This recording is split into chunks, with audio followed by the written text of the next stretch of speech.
We got Jarrett Stidham joining us. Jarrett, thank you so much for waiting in the bullpen there and listening to some of those ads.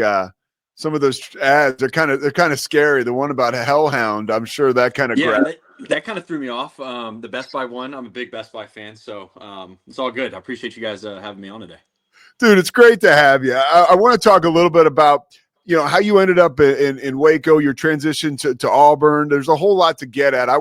You're one of the best commits ever that Baylor was able to land, certainly at quarterback.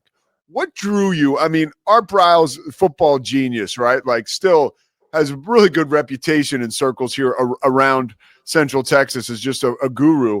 Was that what got you to come to Baylor? What was the fact that, hey, I get to play for this guy who's surgical? Yeah, honestly it was. And I guess whenever I was coming out in high school, I believe it was 13 and 14 that Baylor went back to back, Big 12 champs. McLean Stadium opened up, and obviously, I mean, they were the best offense in the country for years, all the way going back to RG3. So it was kind of like just a combination of all of those types of things. And then obviously with AB having the Stephenville connection and that sort of thing, just had certain people run around in the same circles and all that kind of stuff. So, but at the end of the day, I mean, it was close to home, and it was Art Briles and Kendall Briles, that entire staff. I wanted to go there because I knew, we were going to throw the ball a lot and put up a lot of points. So that was appealing to me. You end up coming to Baylor. Where else did you almost go? Any other school that was like? I know there were a ton of schools that were hot on you, but what were you hot on that you chose Baylor? Honestly, at that time, I was committed to Texas Tech for the longest time because Cliff was there, and I was big fan of Cliff and what his offense was at Texas Tech, and then all of a sudden I believe it was 14. There's this guy by the name Patrick Mahomes that nobody really knew about, and at that point I was like, all right, well, I think they went like 4-8. And I could tell that Pat was starting to become a pretty good quarterback. And I was just like, I don't know about this. And so it was, I mean, I was graduating early, and I was 2.5 weeks from going to Tech, decided to decommit and went to Baylor. So. Dude, did you see, I mean, what did you see since you brought it up, I got to follow up on that. Did you see anything in Patrick Mahomes back then that you are seeing play out now in this historic run for him as quarterback? Yeah, I mean, obviously, I think with any quarterback, any young quarterback, you're just so raw at a young age like that when you're 18, 19 years old. But you could tell right off the bat. I mean, there was things that Pat could do athletically, physically with his arm. Talking about arm angles, like all that different kind of stuff. You could tell that from an early age, in my opinion. And so it's just one of those things, like you could tell that there was a lot there. Is just him piecing it together. And obviously, as everyone has seen, I mean, he's worked really hard and he's become one of the best quarterbacks of all time. So, you end up coming to Baylor. You get the opportunity, obviously, to learn from Art Briles, Kendall Briles, and a guy like Seth Russell. What were you able to glean from guys like that when you're a young quarterback, adding polish to your game? Yeah, honestly, I think the biggest thing for me, from what I remember, it's almost 10 years ago now, it's like they wanted to simplify the game. And that's, in my opinion, one of the best things about Coach Briles and Kendall is obviously football is a very complex sport, and there's a lot of chess match going on between an offensive coordinator, defensive coordinator. But they wanted to simplify the game and let their players play and let their players do what they do best. So that was kind of one of the biggest things that I remember from my freshman year, learning from Seth, Kendall, Art. It's, hey, what are we trying to attack? Is it a certain player? Is it a certain part of their scheme? Whatever it may be. And let's go attack that, and let's do it until they make us quit. And, we were really, really good at it, there for a long time. How much different was it for you going from playing in the Big 12, where you started games as a freshman, right? And then you go to play in the SEC. What was the difference there?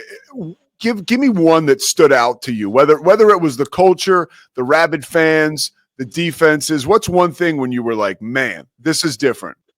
I mean, there's a bunch. I would say, in my own opinion, and I think it's changed a little bit now, but 10 years ago, the SEC, there were no like quote unquote cupcake teams.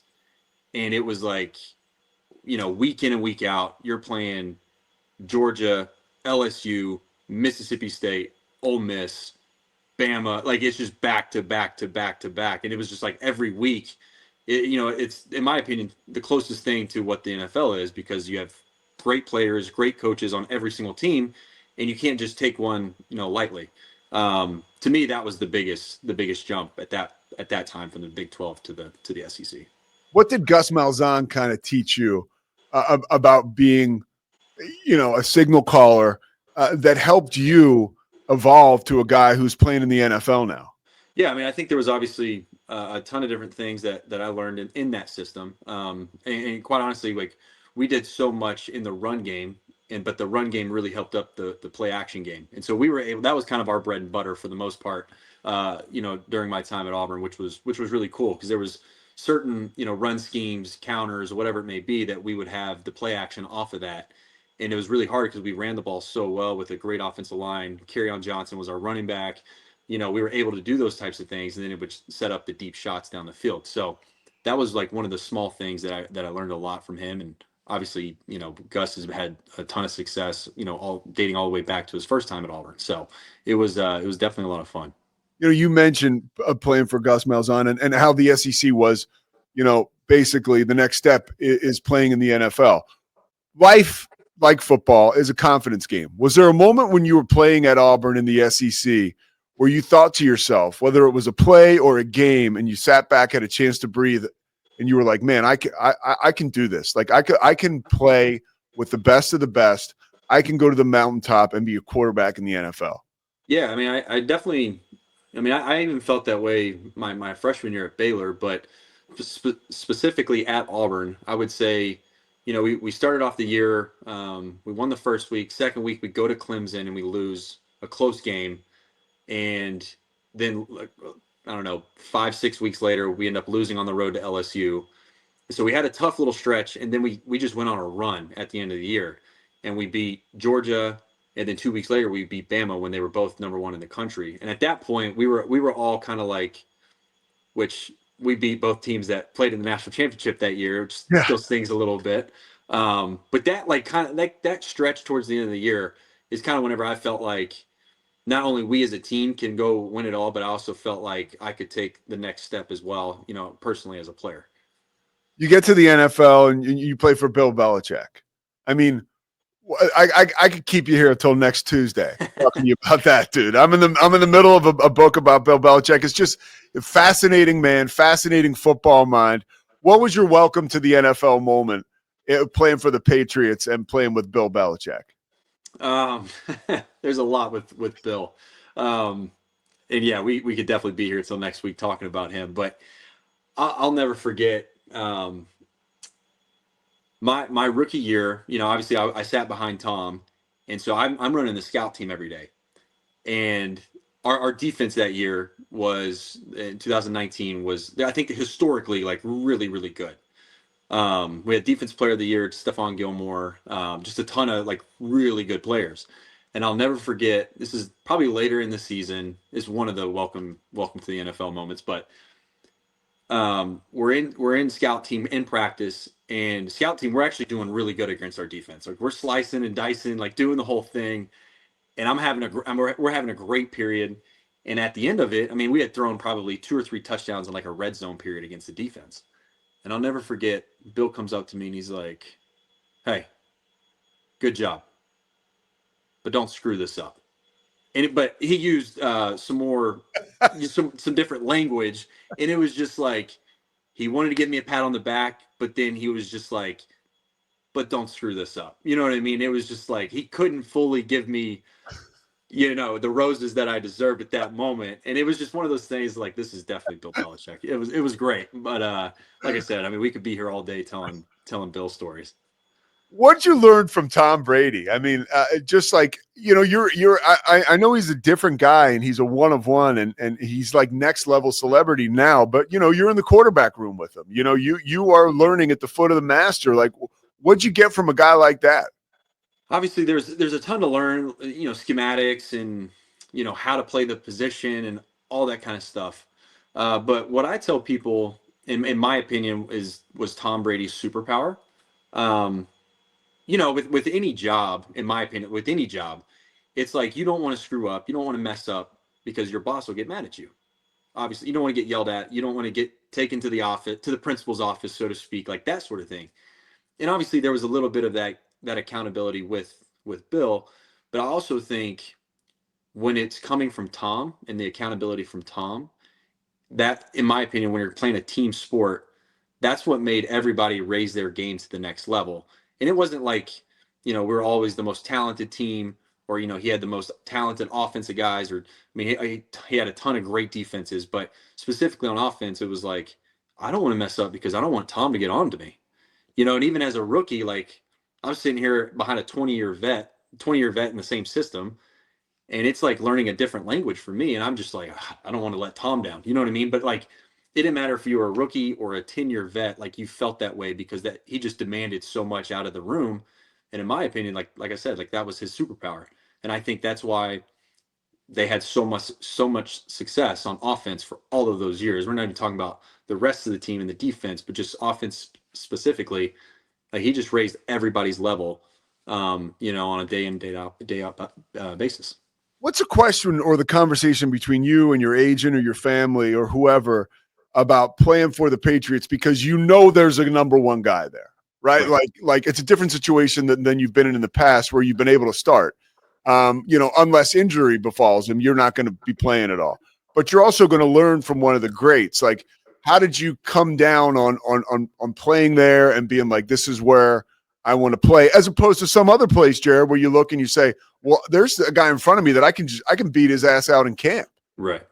It's funny, and people probably don't believe me when I say this, but not that New England wasn't on our radar, but I'll never forget. I went on a top 30 visit up to New England, and get in super late at night, get up the next morning early. They put you through the ringer, meetings, then you have to go and install, part of their playbook. Then you have to go to a walkthrough and actually run the plays with other, you know, guys that were coming out in the draft that year, all that kind of stuff. And I'll never forget, they're driving me back to the airport, and I finally get to the airport, and I call my wife now. She was my fiance at the time. I'm like, well, babe, I know where we're not going to go, because it did not go well. And it was just one of those things where I'm like, afterwards, I told my agent, I'm like, dude, like, it just didn't go well. Like, I didn't do a great job in the walkthrough. The install was fine, but the walkthrough was just really, really hard. It was complex, the whole thing. And they ended up picking me. And it was just, we were kind of all shocked. Obviously, like, I grew up, Tom was one of my, favorites growing up, watching him, Peyton Manning, Drew Brees, all those guys. But then it was like, all right, you're behind him now. And I at the time, there was another veteran who's a great friend of mine, Brian Hoyer, who's taught me a lot in my career. But it was me and him battling for the backup job. But it was just one of those things that I had to, like, at that point, I had to comprehend, like, okay, like, I'm not going in here to potentially play, because there was some other teams at the time that I thought, okay, like, maybe there's a chance to come in here and compete and play right away. Obviously, that wasn't the case with New England. So it was all right. Mindset is, let me soak in as much possible, as much as I can from, in my opinion, the greatest player to ever play the game of football. And I'm just going to be a sponge, soak it all in, learn as much as I can, really keep my mouth shut, and just be a fly on the wall at every single moment. But it was amazing, obviously. So you continue to evolve, and now you're in a position where, and you've been there before. Again, starting in the NFL, you clearly have the skill set to start. But like life, there's adversity, right? And you're battling to start in different places and different situations. Can you bring a lay person like me, or the lay people that are listening to this, into what that's like? I mean, outside of, really, Jared, like, you look at, like, the president, that's a really important job. And then, like, the quarterback of an NFL football team, like, a lot of us look at that as second, because the NFL kind of owns the sports world, and the quarterback position is the one you need to be solidified to win a Super Bowl. What is that like, to battle for a starting job in the NFL?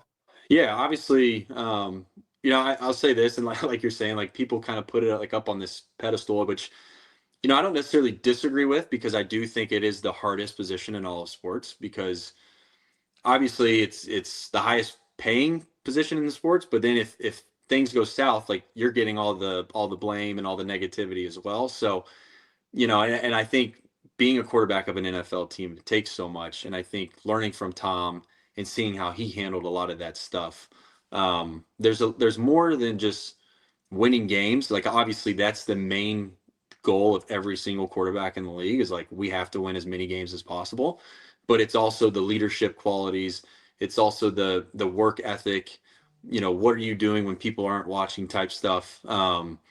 And when you're sitting there trying to battle it out, I mean, honestly, and it's like any other job. It's like I got to provide for my wife and my two kids. And I got to put food on the table. So I don't know how else to do this other than the way that I handle things, which is getting up there early, staying late, trying to make sure that every single day, like there's no stone unturned, and that's just how I've always handled it. And obviously, like I've been in a position to battle a couple of times, and it hasn't necessarily gone my way, but it's been super great to learn from these different experiences and all that kind of stuff. And at the end of the day, it's okay, what is my job on the team? Like if I'm okay, now I'm the backup. Okay, so like last year, what can I do to help Bo get prepared every single week? But on the same side of that, there's that part, and then it's like, okay, what can I do for myself to make sure I'm ready to go? And there's now that I've finished my 6th year, I kind of have a checklist of things like each day I got to do this, I got to do this, I got to do this to make sure like when I leave here, I'm good to go. And so that's just, again, that's kind of my process and kind of how I do things. But what are the two biggest things on that list? A couple of the things on that list you got to do every day. Well, a lot of it, honestly, is at the end of the day, after we've installed, after we've practiced, after we've had meetings, it's okay, I have to get ahead for the next day, which, like, if it's a Wednesday night, it's okay, get ahead for Thursday, third down. And then I go back through the entire game plan, like what we installed that day. And then by the end of the week, it's going back through every single play that we have installed that week. And okay, what is my job on this play? And it may not be a crazy job, but it may be okay. I got to decipher the coverage, and then we can kill it to another play. Or what am I looking at? What's the read on this play? What is this guy running a route on this play versus another play? So it's like all that kind of stuff to make sure like I go through literally every single play before Sunday to make sure if I am asked to go into the game, I know exactly what to do on every play and I can play fast. Yeah, that was pretty cool to hear you say that and hearing, again, I thought I heard Tom Brady talking with Colin Cowherd, explaining how, his job as a quarterback was to know exactly what to do when he got to the line of scrimmage, right before anything happened. That's what makes you guys great, and that's exactly what you're describing. All right, one or two more things for you before I let you out of here. You see the schedule now, Baylor and Auburn in Waco. I mean, that's a collision of worlds for you, right? Like, I don't know how you associate with the two schools now, but what do you think when you see that game on the schedule?